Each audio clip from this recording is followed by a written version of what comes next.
do we move from, how do we move from language to action, right? Because we've been having these conversations for a long time, right? So what does this look like in practice, right? You are the CEO of the NASW. You are, like the first Black woman to lead the NASW, which is like huge, right? And I also know that you're hella gangster. So what does that? What does that mean? Like seriously, like I can only what does that mean in practice for you? What does that mean in like practice for like our profession? I mean, I think so. For me, being the first person of color in this role as the executive director for the New York City chapter of NASW, and being aware that across the country there's not a lot of people of color in this role, it is a lot of weight. As I shared, everywhere I have gone, I've had somebody come up to me and say to me, "It's good to see a person of color in this role." I've had elected officials say that to me. I've had students say it to me. I've been pulled in the bathroom and people say it to me. And it's also then taking the time where sometimes I don't want to have to explain to people different intersectionalities. This week I just had this conversation with someone and they were like, well, why can't you say XYZ? And I said, I don't have the privilege of error. And that is such a weight, because I know the grace that is afforded to others is never going to be afforded to me. I often speak about the myth of the angry Black woman and the myth of the angry Black man, and we never see it through the lens of anxiety and the depression that we go through and how it manifests. Historical. Yeah. And a really good friend, Lisa, had talked about this on a podcast that she did, and it also helped for me to say, you know what? It is anxiety. Yeah. This underlying thing is, because if we look diagnostically, this is actually how anxiety shows up, but we never actually get that. We don't have that privilege. We don't have that privilege. Yeah. We don't have the privilege when mass shootings happen to say we were mentally ill. Yeah. We don't. But our community is mentally ill. Our community is emotionally ill. Absolutely. Our community is socially ill, physically ill. Yeah. How we have internalized the stress that we go through. And then what I carry also, as I said, in this role and the weight, because I know all eyes are on me and not everyone is on your team. And there are those who will try to tear you down. The way that I'm spoken to sometimes, the way that people come at me, it's a lot. And I often say to people, I'm not angry. Like, I believe in God. And when I tell you that is so grounding for me, Jesus and I have lots of arguments, but I believe in God. And so I'm really happy. I'm filled with joy, but automatically I am told, because of the DR in front of my name, because of how I carry myself, with the pride I grew up with, because I was told from the time I was a child how awesome I was. My mother has always instilled that in me. I see that in the pride of my country and my culture. But now, being put in this soil, how dare you be confident? Yeah. You're arrogant. You have an attitude. And for me, I'm like, what? And so often people say to me, what people have said about you, I've just gotten to know you for 10 minutes and you're nothing. Like, what's the motive behind that? And that's not just my story. That is so many others. It is listening to my colleagues and my friends talk about being exhausted by white privilege, being exhausted by the attacks of their colleagues. It is of me experiencing having to report to people with lesser qualifications, being given the titles that I should have, being paid what I should be paid, having 3 degrees under what I have, and still having to report to that and being told that that should be okay. Having to report to someone who knows nothing about my field, and yet this seems okay. And this is the experience of so many, regardless of where we are in our social service. It's in recognizing that in our field, we have entire boards of directors made up of one group of people, all white, maybe white male, maybe white women, representing communities of color that they never go to. Other than the press opportunity for pictures and photos, our life is not in snapshots. Yeah. Why are we reduced to little bits of pieces? And we continue to be. And so for me, how this looks in practice is speaking about it. I don't have the privilege to not talk about it because this is my lived reality, regardless of what the outcome is. I know that it may mean losing a job. I know that it may mean alienating people. I know that it may mean people pulling away and people being upset on the side and the talks and the attacks and the trying to demoralize me and set me up on the side. But I don't have the privilege to not stand in my truth. I do carry the weight of my people. I do have that responsibility. And regardless of what we think of the talented 10, not wanting that placed on me, but knowing that I am seen as that means I don't ever get to tap out. Yeah.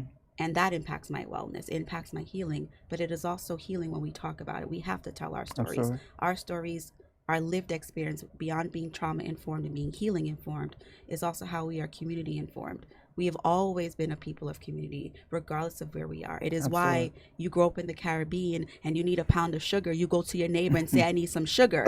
Not here, where you don't even know your neighbor and you live next door and share the same wall.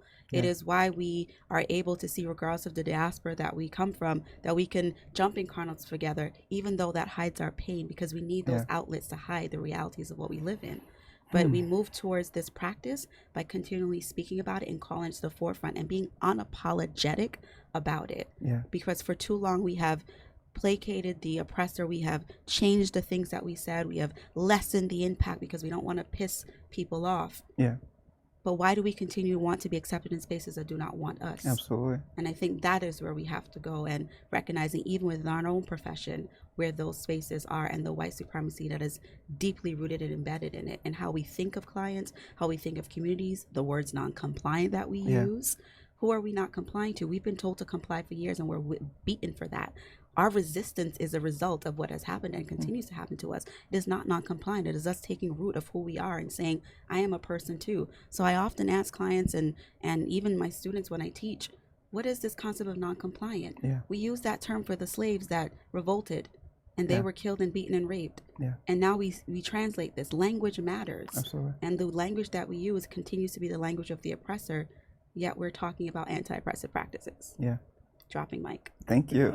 I mean, it just feels like all the lens in which we have, seen this world has been through white supremacy. Absolutely. And until there's that acknowledgement, right, of that, and really beginning to look at the roots of like white supremacy, the roots of like oppression in real ways, we won't ever get the changes. One of the conversations you and I have had a lot lately, which I think really ties into this, is I remember a few weeks ago I was in California giving a speech, and I just happened to turn on TV. I don't often watch TV. I happened to turn on TV, and I heard this politician on, I won't say whose show it was, but I mean, the language sounded like it was me. I was like, oh my goodness, like it's about racial justice, it's about like trauma. And I was like, in one sense, I was happy, but then in one sense, I was mortified, right? I was mortified because the solutions didn't align with the conversation that was happening. And my fear, and as someone that's in this world, it feels like politicians are beginning to commodify, the language, commodify the social justice language. We knew, like, we call it like the political zeitgeist, right? And we knew that in the 1990s, the political zeitgeist was, let's get tough on crime, right? So everyone, irrespective to whatever political affiliation, right? Think about some of the harshest justice legislation was passed under, Democratic rule, right? So we have, a lot of 3 strikes, super predator. We have the 1996 immigration laws. We had truth in sentencing, right? Because this was like the political zeitgeist, right? Now we see the political like zeitgeist is to be racially sensitive, to be trauma informed, but it doesn't feel like these actions are aligned. Right. You are absolutely right in that, and for me, because I really study criminal justice reform and social justice issues from a macro level, and when you began to look at that from a historical perspective, we can go back into what narratives are being written and used for political purposes.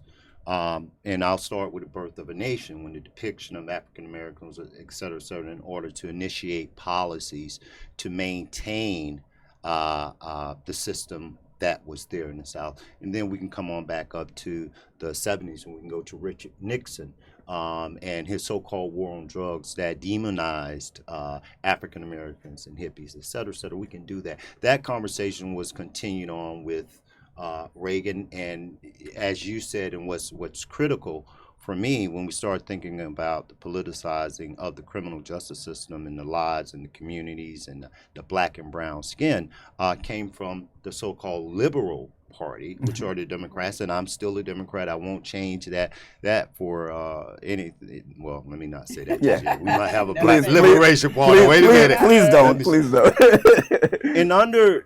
In modern time, when we think of that politicizing, and we saw what the Democratic Party did under Bill Clinton, as the doctor just said, and this is where the phrase was coined, super predator. Absolutely. And the reason that's important for me, and when I initiated this conversation with you, is because during that era, I was one of those individuals, young Black men in this country, who was called the super predator, and I didn't know what that was. I didn't know who was the super predator. This thing that was just like in The Birth of a Nation, this black young monster that's going to come and terrorize it. But it wasn't the fact that we were black young monsters, et cetera, during that time. And you know, we can get caught up in the media hype, but underlying that was that a movement, there was this movement by the Democratic Party in an effort to portray themselves as tough on crime, because prior to that, the last Democrat we had in office was Jimmy Carter, and Jimmy Carter was seen as one who weak and couldn't protect us. So now, in order to win that Southern belt, those Southern voters, which they became, we're going to be tough on crime, but it was never an idea of truly being tough on crime, because it was really a fact of being tough on blacks. We're going to be this to this particular group. And that language and all that has been used, now bringing it up to now, because what we're beginning to see as we move towards the 2020 campaign, on both sides of the aisle, we're hearing this. Even just recently, we had the passage of the First Step Act, which had bipartisan support, and now we're moving into this right direction. We're moving in the right direction, et cetera, et cetera. And what's striking to me now is how the issue of criminal justice reform has reached the national stage for these political candidates. In my work, and what my purpose is specifically in these conversations, to ensure that these politicians who are using this language that is like, okay, you're saying the right words are being said, you're using the catchphrase, as you said, wait a minute, that's the language we use in social justice. But saying one thing and doing another, and ensuring that those policies are set forth, are two different things, because the black community historically have always been given empty promises. You come to, come to black communities, kiss the black babies, we want to fix the problem. When you get elected, we don't see you to the next election cycle. That's the way it is. And that's the way it's been. Where I think it's going to be important, specifically in the arena of social justice, and those voices are individuals such as ourselves, that we begin to hold these politicians and these candidates accountable to their promises, their political promises to our communities. And I do say that specifically in regards to the 2016 campaign. I was quite surprised to see that during that time, Hillary Clinton began the conversation around criminal justice reform, although in 1994 Hillary Clinton was super predators, and somehow, evolution. And also, I love Joe Biden, but also most people do not know that Joe Biden actually authored the 94 crime bill that led to this. So he was asked about this. And I say all that because during that campaign in 2016, Hillary Clinton talked about that same 94 crime bill that her husband instituted. Mr. Former president went to the National Action Network, actually gave an open apology that he felt like this was wrong. Me being the advocate and agent of change I thought the next day they were going to begin to release these men who were illegally sentenced, et cetera, et cetera. And then it open all the cells in Attica. We just went on like normal. So let me ask you a question, and maybe I want us to be intentional with this, right? So meaning, what would we say to folks who, a lot of people when we have this conversation don't have the depth of knowledge, right? Even social workers, right? We know that less than 5% of schools of social work are actually teaching social work students around issues related to, justice, right? So a lot of the way that they're informed is going to be, again, through like the dominant discourses, right? When we think about even the idea like reform kind of like really bothers me, right? So I'm very triggered by the word reform, because I think, for us to have, Baldwin says not everything can be changed, but nothing can be changed till it is faced, right? And I still feel there is, a dissonance towards like saying that this is America. Right, like that so what would be if we were to even say to people that are our folks, social workers who are going to impact this, but maybe someone else who's watching this, what does reform look like in relation to like the justice system? And maybe I'll throw the first one out there. And I think the first one is just really acknowledging that the system is not broken, that the system is actually doing exactly what it should do. There's empirical evidence to show disproportionality of Black folks within every facet of this system, right? So maybe like, I think that's just the first thing. Like, these folks aren't acknowledged. They're like, let's just tweak this.